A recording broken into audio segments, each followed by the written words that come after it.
Mini episode 525 of the FDH Lounge is brought to you by Sportsology, delivering unconventional columns and webcasts about sports, TV, music, movies, and more. Follow them on the web at sportsology.info. The FDH Lounge. You want to schedule your life around it. A long time ago, on a gloomy, wet Cleveland spring night, two men stand alone amidst the late-night drizzle. Their voices echo across the vacant station parking lot as they debate the merits of the great American radio show that have been missing for far too long. On that night, an idea was born. That idea became the FDH Lounge.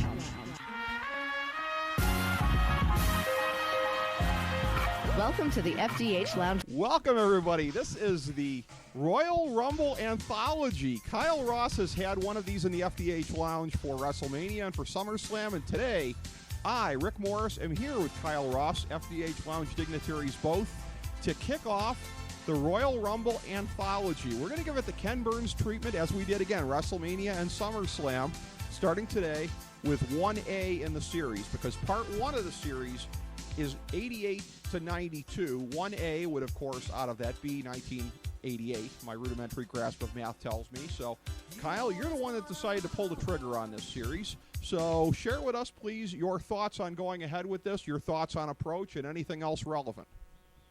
Well, it just seemed logical, being that we just had the Royal Rumble happen. Okay. And, rather than go at the speed of light to get it done in time for the 2015 Royal Rumble, because who knows when the heck anyone's listening to this, I decided, let's take our time. Let's go through like we've done for WrestleMania, like we've done through SummerSlam, and give this thing the proper treatment. Now, we're calling this first part 88 to 92. At least I am. You can call it whatever the hell you want, quite frankly. I'm calling it the beginning to the best. Okay. So that should be a little bit of a spoiler alert. Okay. On which Rumble we think is the best. But yes. In breaking down the Rumbles, and I think, if at least with these early ones in particular, this first part, we're going to be focusing primarily on the Rumble. Yes. Itself. The Rumble match. The undercards were, for the most part, kind of non-existent. They were just there because pay-per-views were 3 hours, and you can't drag the entire Rumble over 3 hours. Right. But we'll be looking at the pertinent undercard matches as we move through this. I'll be giving my opinions on which ones I thought were the best. The best non-Rumble matches, the best Rumble matches, and most importantly, why. And we'll have some fun along the way debating these. I have some brief notes on all of these as well, and we'll be getting into that for what we have. As far as the origins of the Royal Rumble itself, the first one that they ever had, I think this was a test deal because at this point they probably knew they were going to do this on the USA Network. October 4th, 1987 in St. Louis, untelevised, won by the one-man gang before only 1,976 people in a top 5 wrestling city for decades. That shows you how much St. Louis had fallen on its ass by the fall of 87. So, one-man gang wins this. By this point in time, they surely had the plans underway. This was part of the larger competition between the WWF and the NWA at the time. They were going to be counter-programming Starrcade with the Survivor Series that year, and then, subsequently, the Royal Rumble was on USA in 88 to counter-program the NWA's Bunkhouse Stampede. Yeah, and we had seen actually earlier in 1987 at some house shows and this stuff, I had actually never seen that. I've still to this day never seen that first Rumble that you just spoke of. I don't know if I don't think like it exists. Fan cam footage at best. Yeah, and it's something that generally given how much I've seen, it's something that I can't say I've really looked for it. I guess, but right. Who knows? Let me know if it's out there. Not exactly a hidden gem. Okay, but they had done some trial runs for Survivor Series matches in the early part of the year. This was before WrestleMania. I don't know if you ever seen some house shows in the Boston Garden, Madison Square Garden. Okay. I think for Piper's, what was Bill? This is MSG farewell. Wink, wink. There was a match with, he and Hogan were on the same side.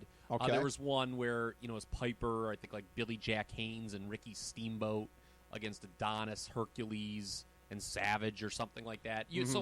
So trial runs, I just bring that up because, trial runs are necessary when you are, getting set to create this big event. Right. This gimmick pay-per-view.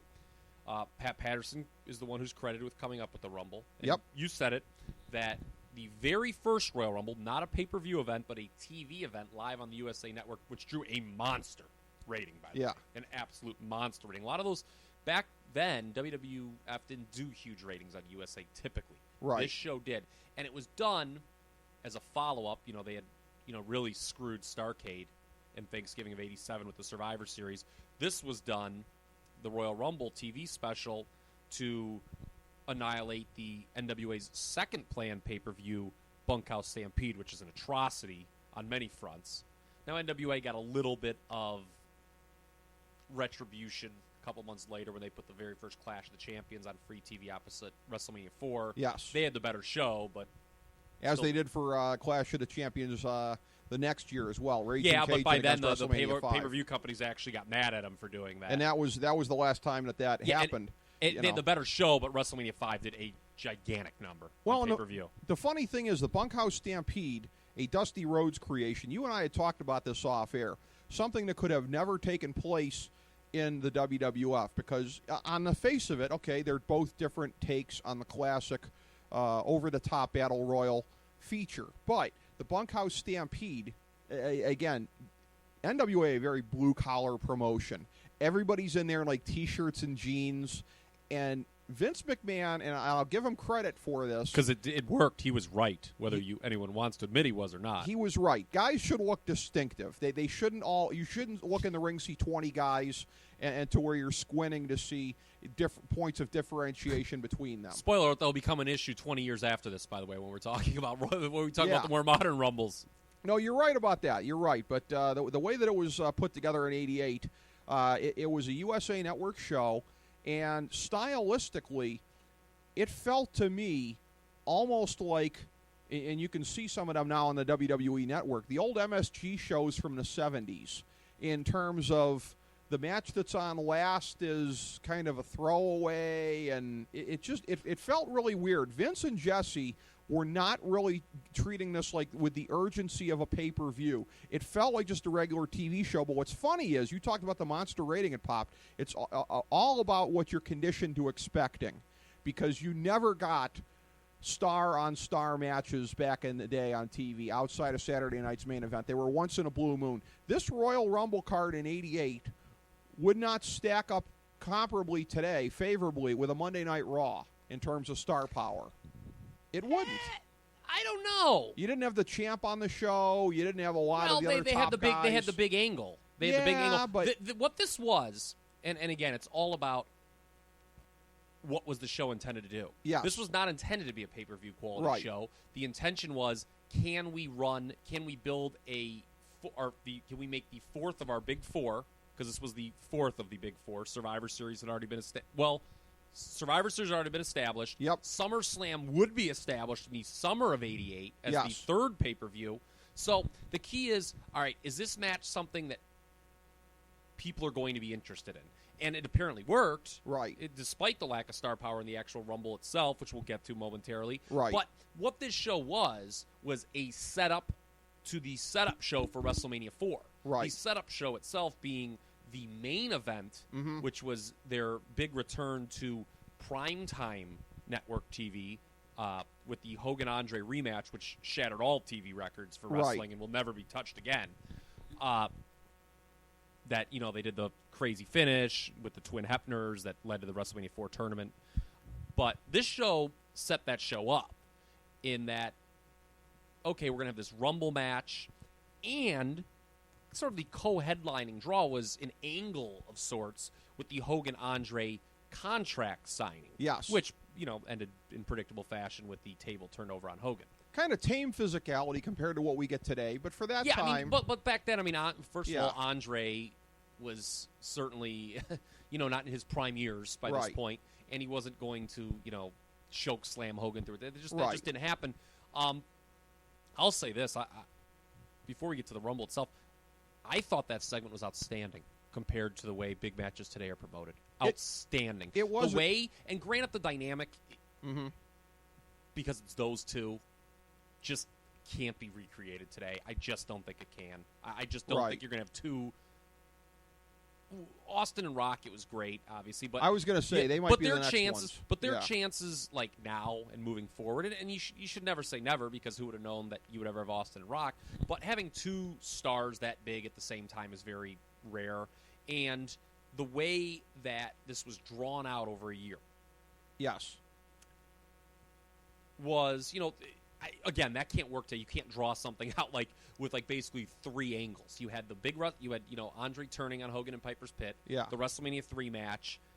Andre takes time off, returns at Survivor Series, wins the main event, attacks Hogan on Saturday night's main event, and then you have this. Are there not at least some similarities to the 2011-2012 Triple H Undertaker series of where? That's You're true. setting up for the Okay, next I guess year. That was some modern long-term and planning. even Michael's Undertaker. Michael's before Undertaker. That, you're right. Yeah. So they've done it a little bit. I guess they have. I guess they have. Not too much. Not as famously as this. There are just a couple of things. I don't know if you caught this watching the show. You probably didn't. Only I told you I'd try to stay away from nuance as much as I could, but I caught this when I rewatched got something the show. I know you didn't see, but you tell me first. You tell me. Is it Hogan Zubaz? No, because what the hell was he wearing in this segment? No, what it is, and was it the parent giving his kid a backbreaker, a Rick Rude style backbreaker in the crowd, something that would have him arrested today? No, I didn't catch that, but that's go awesome. back. I believe it's right before they introduce them for the contract signing. Go back. The dad, I'm assuming it's a dad, son, picks his kid up and holds him like this and starts giving him a backbreaker in the crowd while the kid's flailing. I'm telling you, he does it today. He's probably arrested. He's thrown in jail. Probably. Oh, I got to go back and watch that. I don't know if it was Adrian Peterson, by the way. If it wasn't, it should have been. The thing that I noticed was it's more so along the lines of what you were saying about the main event in February. It would take them 8 years from here, 88 to 96, to where they would get in the modern format of Royal Rumble, February pay-per-view, then WrestleMania. This was a prototype of the formula to come of setting up the road to WrestleMania. Which we know now. Yes. And I'm glad you brought that up. Okay. Because I'm going to maybe this won't be till the very end, so we talk about the most recent WrestleManias. Okay. Has the road to WrestleMania gotten too formulaic? Now, I think we would all agree that it has. Okay. Well, what did you notice before we get into this? What was the thing you noticed that you didn't, or was it the backbreaker? It was the parent giving his son the back. It made me laugh because I was like, is that dad giving his kid a backbreaker? The crowd, I'm like, my God. That's the greatest thing ever. I want to talk about just evaluating these Rumbles and the things that you're looking for. One is star power. I think it, more than any other match, well, I shouldn't say that. Any main event needs star power. Yes. But the Rumbles generally that are the best are the ones that have the most star power. Yes. The early ones are okay, although it's funny that we had already sort of passed the peak years of this period when the Rumble was starting. But you still had some big names. The lack of star power will become very evident and a huge problem in the mid-'90s when we get to part 2, which I will call the down years. Thank you very much. Yes. Very creative. So star power matters in this. You don't want a lot of Skinners in there or Repo Mans or or bushwhackers, but they tortured us with those guys enough times. And I want to throw some modern guys in there too, or Curtis Axels and stuff like that. You don't want a lot of guys. Rumbles do better when there are just more potential winners in the fans' eyes, even if the smarter people know it can realistically only be 3 or 4. Right. When there are more over guys in a match, the Rumble's obviously better. The winner of the Rumble, did the right guy win? Right. That's something that matters, I think. Yeah. That we'll talk about. There's one I know that I'm sure we're going to go back and forth on. We'll probably, a lot of people scratch their heads when they look at it retrospect here early on. And then just the individual and creative booking of the matches. What were the nuances? What were the most memorable parts of this? Every Rumble, I shouldn't say every Rumble because some didn't have anything interesting, but cough 2015. But, certain Rumbles, when you go back to the older ones, the first time you saw something, you're like, oh, this became a trademark of the Rumble. So what were the what were the kind of most creative, if there were, aspects that made the individual Rumbles unique? So that's what I'm looking. Sure. That's what I look for going through these. Okay, and then I have a handful of notes on the undercard and other segments for these matches. The first couple of ones in particular, it started with the 88 one being on TV. They all were distinguished by having segments in there that were to set up feuds or whatever. One of the segments, or maybe we should just get to it from 88 before we get into the matches. I don't know what it was intended to set up other than the strongman gimmick. Dino Bravo's weightlifting segment, where he ostensibly set a world record, but with Jesse Ventura's help, which Vince McMahon himself later in the show called boring. And I didn't know if that was a meta moment of where he realized that was a stupid, boring piss break of a moment, or if Vince was just playing along in character. You know what's funny? It was kind of dumb, like, oh, here's this strong guy. It dragged out. It really was long. Yes. But you know what? The end result of that gimmick, it sort of was his thing for the longest time. Like, it's funny how, and I don't know if this is just because you have the nostalgic glasses on when you go back and look at this stuff. It's funny how certain angles or what have you just stuck back then, like, and were more memorable. Like, right. You're right. This was like, it's like, Jesus, just, you know. Oh, it was like, interminable. But like, get to the point where Jesse just helps him up, and it's kind of a dumb thing where it's like, okay, here's a guy calling himself the strongest man, but he cheated to set a fake bench press record. I guess whatever. I mean, but it stuck with him, and you know, Dino Bravo was a guy who I always thought was pushed more, wasn't as over as his push, is what I'm trying to say. I think that's true. But you know, this was like, honestly, like, this was kind of like his thing. He had just broken away, remember, and was first going solo when he did this. He had just the very ill-fated New Dream Team with him and Greg Valentine did not last. So, yeah, he had that. You know, that's something you talk about Monday Night Raw. This is something that would go on Monday Night Raw today. Oh, you would never put this on a major show, and granted, God, if that was on the way it drew out, if this was on Monday Night Raw today, holy God Almighty! Oh, the quarter-hour segment would be brutal. This one, like, you talk about not as over as his push, and I agree, but he had so few memorable feuds or anything like that. Well, it was always based. You know, I mean, he was kind of high on the mid card by late '88. He was a co-captain. You know, he had that feud with Jim Duggan. Both guys, look, I'm not going to claim I'm a member of either of their fan club, but both were pushed high. And, you know, even going into, like, 90, Bravo was kept fairly strong. Remember, he feuded with the Ultimate Warrior. And kept with the Earthquake, so that so that helped. I don't know. I mean, look, it was... let me ask you this. Do you suppose there was any part of this segment that was a rib in the sense of at the almost same point in time they were doing the weightlifting thing in the NWA that set up the feud with the Road Warriors and the Powers of Pain? Was it any kind of a rib that they were... Okay, just a coincidence? No, I just think that, you know, it was just bench pressing. And, okay. Yeah. Then there was a lot of focus on that in early '88 for some reason. It was the height of the steroid era, but I think you just don't see it anymore because it's so obvious what's going to happen. Yeah.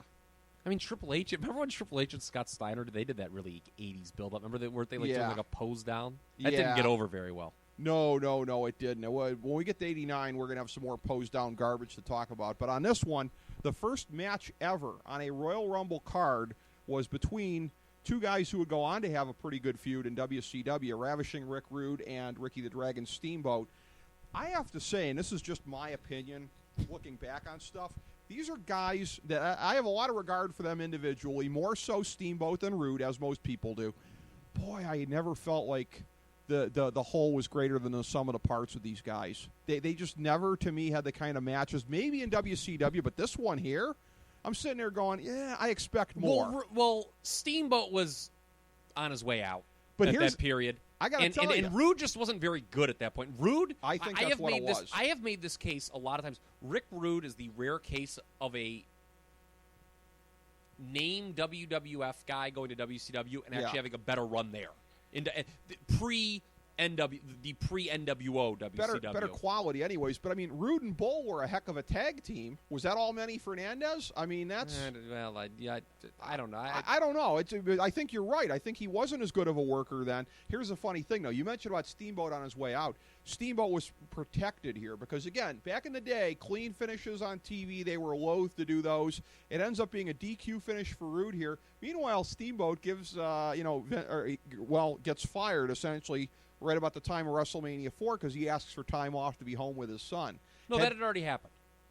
I think he was just...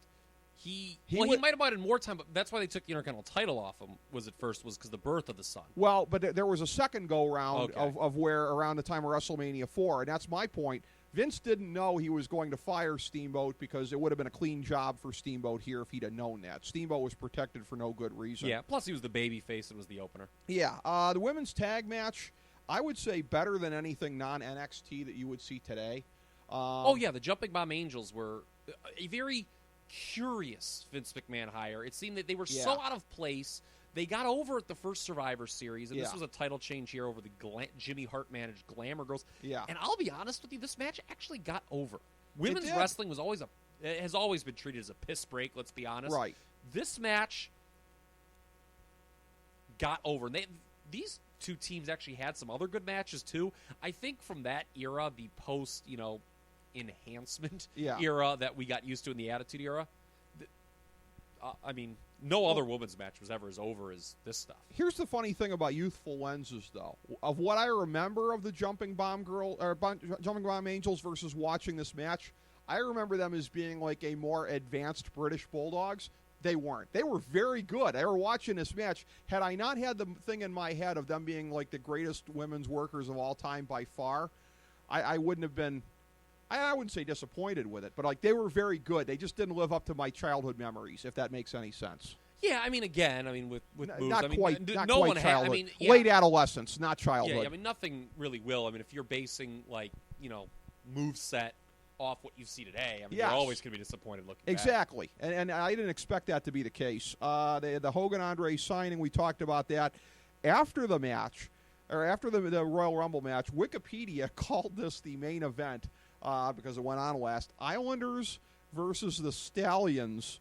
A questionable choice for a 2 out of 3 falls match, I thought, because the Stallions were pure jobbers to the Stars. Well, they got to have that brief kind of thing. I think they beat the Hearts in a non-title match in late 87. But I'll say this. The reason this went on last is because had the Rumble gone longer, it just would have been cut anyway, and they probably would have just done it for the line. I'm assuming it was just the very definition of time filler. It's like, okay, the Rumble's over, and we still have TV time left. Let's send the Young Stallions and the Islanders out there to do that. They didn't announce it as TV time remaining, but it might as well have been. Yeah, so. And the Islanders were getting pushed at that point. Yeah, and they went over 2 falls.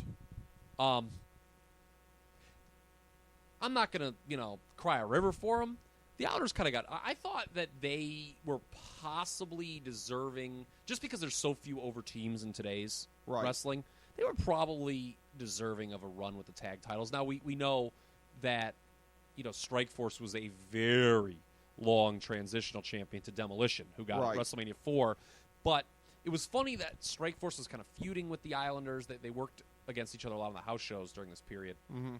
And, had Demolition already not been earmarked to win the belts, I would have not have been surprised if there was some talk about the Islanders getting them. Well, and this makes a great segue to talking about the Royal Rumble match itself, because they were, as was referenced during their match with the Stallions, at this point in a feud with the Bulldogs, the Matilda angle that we all know and love. Oh boy, that was not good. Here's the thing, and this when we talk about the star power of the 88 Rumble and how it was basically a mid-card match. It was a mid-card match. But it goes beyond, okay, Rude and Steamboat were in the opener. Hogan and Andre were doing their segment. It goes beyond that. Not on the card at all. Savage, Honky, Bulldogs, Demolition. A lot of significant names not in the match. And it was only 20 guys to boot. So you were really scraping the bottom of the barrel. Yeah, I agree. Look, I have the words mid-card match in my notes right here, and I have no Hogan, Andre, Savage, going. But again, this was not. This is the only one where that's an issue because it's a TV one. Right. They were, I think, literally just like, all right, what is, and it's funny because back then they kind of gave you as little as they could. Yeah, what's the least we can do to put a dent in the bunkhouse stampede? But at the same time, they always did a better job back then, and I will say this, and feel of getting you to want a little more than now, where it's kind of like, okay, that was really good, but how are they going to follow this up, and am I even interested? Right. So, look, this Rumble is very forgettable. I mean, it's almost erased from history, to be honest with you. They almost never talked about it. And the goal, though, was, I think, again, I've said this 2 or 3 times already, will this match get over for a live crowd? And the answer is it did. It did. I think Ventura referenced it at some point fairly early. He's like, this is a really interesting match. And you could tell because, I think here's a black name from the past. Scott Keith once called the Royal Rumble a battle royal for people with ADHD. In that there's always a new guy coming out, and it's something kind of happening. And we know now that this has become the company's number 2 pay-per-view. Yeah. It's funny. We'll talk about this as we move through the years, when exactly that came about. Right. You didn't know it would be that big at this point, but I think you did. Like, the only positive I'll say about this Rumble is that afterwards you're like, I would like to see that match again. Here's the funny thing. And that was the goal. You know, and Scott Keith, I can't believe I'm saying this, makes an interesting point. But here's the thing, though, and the advantage that this had over the Stampede and subsequent things like World War III with 60 guys in, Battle Royals themselves are inherently, in my opinion, uninteresting because you can't focus on everything that's happening. And like, everyone just phones it in. Yeah. Like, Battle Royal, you get 20 guys in there, and they just lay on the thing. Yeah. I mean, here's the thing, too, and this is a big thing with Rumbles for me. Some of these have fallen in that pattern. When there's too many guys in the ring, I think when there's like 6 to 8, there's a drinking game you can play with the Royal Rumble. Right. And I always say it's always good with 6 to 8 people, where it's like you draw a number, that's your guy. When he gets thrown out, you got to do a shot, or you got to chug your beer. Exactly. And then you get the next guy. I remember the one year, and this was obviously not 1988 because my parents would have been arrested. But when we were playing the game, and I remember the one, I was like, dude, there's like 12 guys in, and there's like 4 guys unaccounted for that we're going to have to go to. That's too many. But yeah, I just wanted to mention that. That is pretty funny. Well, we talk about the star power or lack thereof. We mentioned the guys not in the match. It's equally worth mentioning some of the guys who were, because they were, for the most part, not on the landscape at this point. Sam Houston, Ron Bass, who later that year would get his cup of coffee with Brutus Beefcake in that feud, the only thing he ever did up there. The Killer Bees, the Bolsheviks. This is what we're talking about for this year. What was that thing they did, too, in this?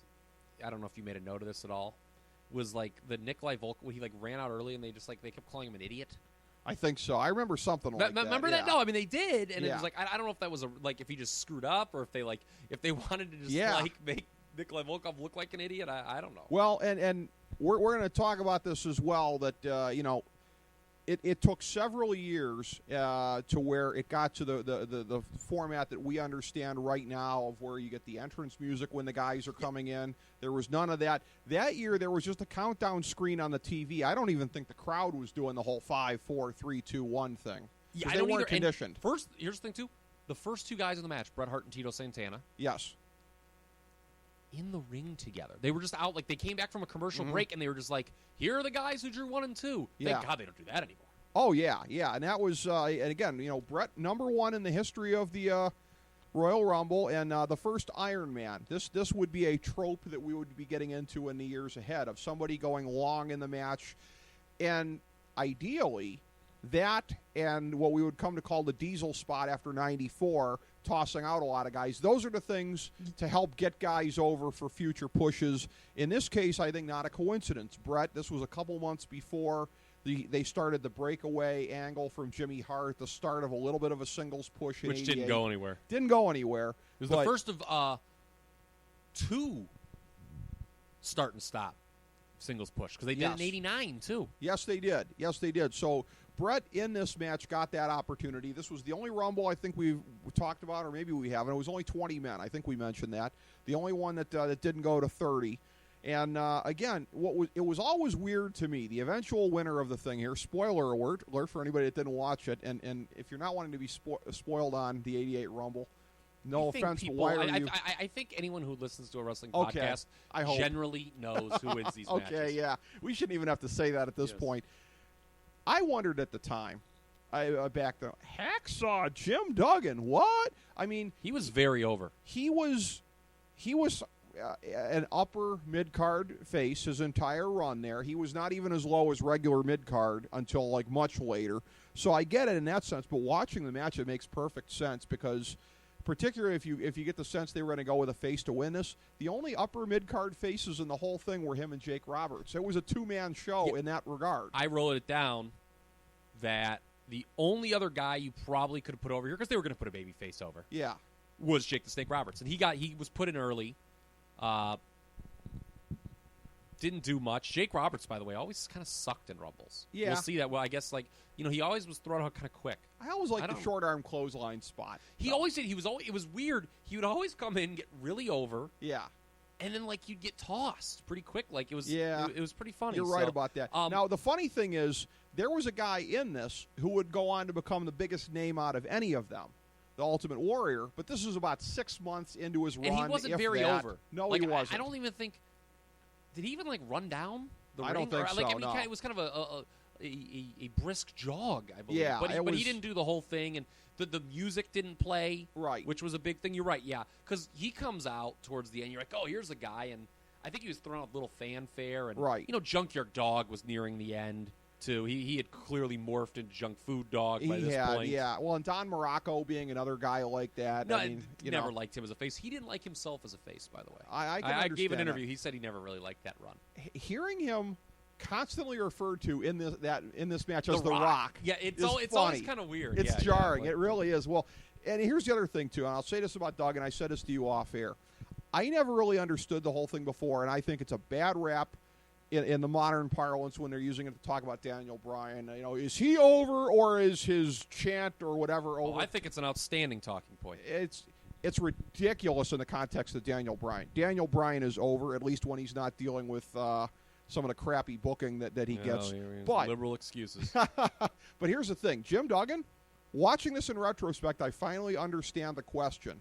Because there's no question whatsoever that ho and USA was way more over than he was. It helped get him over, so you could question whether it's the chicken or the egg. No, here's the thing. I mean, the Pavlovian response. He got massive pops every one of these early Royal Rumbles. It's amazing. Didn't I reference one of our old WrestleMania anthologies too, comparing the Yes to Hacksaw Jim Duggan? You might have. I think I did. I'm pretty sure I did. And it's funny because you're right. We've seen other guys try to get over with USA. Right. Duggan made it work a little better than I think, replacement level. He was a little above replacement level, to borrow a baseball term. He was. But it's something that, someone else could have done. Yeah, exactly. He basically was the guy who finally replaced Sergeant Slaughter when they fired him in the mid-'80s. Yes. As kind of that, he was never as over as Slaughter was at Slaughter's peak. Duggan never drew big houses to MSG. Right. But, he was better than, Corporal Kirchner. Right. Oh, that's true. That's true. And I think they learned their lesson after Corporal Kirchner, and that was do the gimmick but retire the whole military thing with it. Mm-hmm. And they never billed Duggan at all as having a military background. No. Couple things here. One, there were very few feuds teased. Duggan Race, which kind of really didn't go anywhere. Kind of fizzled out. They had done some stuff on Superstars before this, and there was never really a conclusion that I recall in that feud. No, not really. And there was the very sad Sam Houston, Danny Davis Superstars feud that was referenced. But other than that, there wasn't a lot of feuds teased in this. And that's a big part of Rumbles is guys who are feuding somehow to integrate that feud into the match. So that hurt the thing. And what stuck out to me, and this was with the announcing, is they really didn't put over every man for himself as much as they would really build that the next year for the pay-per-view. It's every man for himself. But they really were stressing the face-heel dynamic here. And, Ventura kept talking, whenever a guy would come out, at least early in the match, he's like, oh, this is another guy for that team. He'd be like, Butch Reed and Bret Hart were beating down on Tito Santana or something like that. Yes. And I think another heel came out, and it was just like, oh, well, that's trouble for Tito. Right. And then a face came out. He's like, oh, well, it was just... You're right. The face-heel dynamic was so clearly defined back then. Yeah. Now no one thinks about it at all. And in the early ones, it was still there.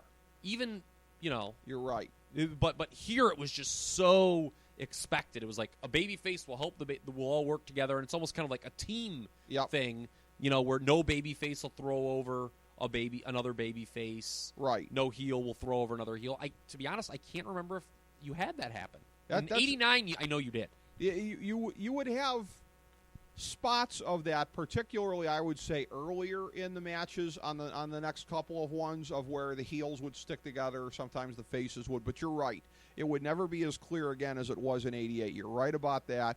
And again, the way that this played out, you had a little bit of one of the things that we would see subsequently in Royal Rumbles to come, borrowing from the classic timeless Battle Royal trope, with Andre the Giant allegedly having won more Battle Royals than anybody out there. The big guy, the giant that people struggle to get out of the ring. And this one, the one-man gang, was the resident monster who cleared out a lot of guys later in the match. He ends up being the second guy left in there, and Duggan throws him out to win the match. Yeah, it was Duggan. It came down to Duggan against Dino Bravo. Yeah. And one-man gang. And I'll say this, say what you will, man. Jim Duggan was a lot more over in that role than Roman Reigns was in 2015. Oh, absolutely. I mean, the crowd wanted the babyface to overcome the odds in that situation. Also, this was being held in Hamilton, Ontario, and Jesse Ventura, I believe, wondered at one point why the crowd was chanting USA. That was kind of funny. Oh, I agreed that. It was funny. And, it was because, Duggan would do that in Canada. Yeah. He did it multiple times. Yeah. And it worked. Now he would be, booed out of the building, probably. 9 years later, he would have been the biggest heel in the world, trying that in the midst of the USA-Canada. It's too bad he was under contract to WCW in 1997, because they absolutely should have brought him back, too. That would have been outstanding. But, it definitely had a different feel with being on USA. I think we would agree with that. Yeah, I have in here, you couldn't have guessed that it would become the company's number 2 pay-per-view, but you would have guessed, like I said, it's a show that, or a match, I should say, a match that you wanted to see again. Yeah. And is this the best one? No, it's not even close. I don't even rank it because it's not the same thing. It's 20 guys. Okay. So if I were to, it's obviously among the worst ones. And I don't know on any of these ones here. I don't know if you're going to do snowflakes on all of them. I'll try. I'm saying 2 stars right on the button. Is that right? I can give you a general area. Yeah. Okay. I would say that. I mean, it's anything below 2 is bad, and this can't be bad because if it was bad, then we probably would not be doing a Royal Rumble anthology. So 2 stars sounds about right. Yeah, and part of it is, too, the novelty factor of it as well. If you try to watch it through the eyes of people in '88 who had never seen this before, that adds a little bit of intrigue. Yeah, if you're a newer fan who's never seen this, you're absolutely going to be unimpressed by this. Right. But, and look, the number of Rumbles below 2 stars are very few. There are only a few bad Rumbles. It's a match that's very hard to screw up. We have one of them coming up in part 1, in my estimation, anyways. I'll rank one of them below 2 stars. I think it's close. I know which one it is, okay. but I don't have it in the bad category. Okay. Actually. I have it in the subpar category. All right, so 88 essentially birthed the modern world, if you will, as it comes to Royal Rumbles. Anything else to say about this one, Kyle? No. I think we've pretty much summed it all up, to be honest with you. Mid-card match, the setup show to WrestleMania 4, and not a lot of star power. But overall, I guess it's a successful show. Pretty good show. And this one, like all of these, of course, can be found on the WWE Network. That was where I had to go do this. Kyle, it's interesting you didn't have to do that to watch all these. You've watched enough of these Yeah, I've probably watched most of these old ones enough times where I can just go by memory. I actually did rewatch this one, which is why I knew about the backbreaker. I haven't seen this that many times. Okay, all right. Well, it was basically a decently interesting show, but there certainly will be better ones. Not in the modern sense. Yeah, not in the modern sense, and there will be better ones to come, particularly as we continue progressing through part 1 of the Royal Rumble Anthology. As we bring the show to a close, we would like to extend our deepest gratitude to NBC, CBS, ABC, Fox, all Clear Channel affiliates, TNT, TBS, USA, UPN, Deadspin.com, YouTube.com, YTMND.com, MySpace.com, various blogs, Fox News, CNN, CNBC, MSNBC, IamBoard.com, Billboard.com, Google.com, ESPN, ESPN2, ESPN News, ESPN Classic, NBA TV, NFL Network, Sports Time Ohio, Athlon Magazine, Comedy Central, Cartoon Network, The Boomerang Channel, QVC, BET, The Spice Channel, Steno Notebooks, Manwich, Papermate Office Supplies, waitresses, strippers, bartenders, garbage men, janitors, microwave popcorn, the writers of The Office, Scrubs, Entourage, My Name is Earl, Oz, Metalocalypse and the Boondocks, Aquafina, and the Periodic Table of Elements.